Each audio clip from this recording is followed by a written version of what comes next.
नमस्ते प्राण दोस्तों, हमारे यूट्यूब चैनल पर आप सभी का स्वागत है। एक बहुत धमाकेदार विवाह गीत लेकर आई हूँ, आप सबके बीच भेज रही हूँ।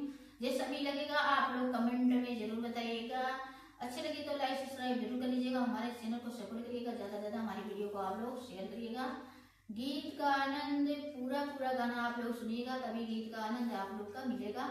और अधूरे पे दोस्तों मत छोड़िएगा।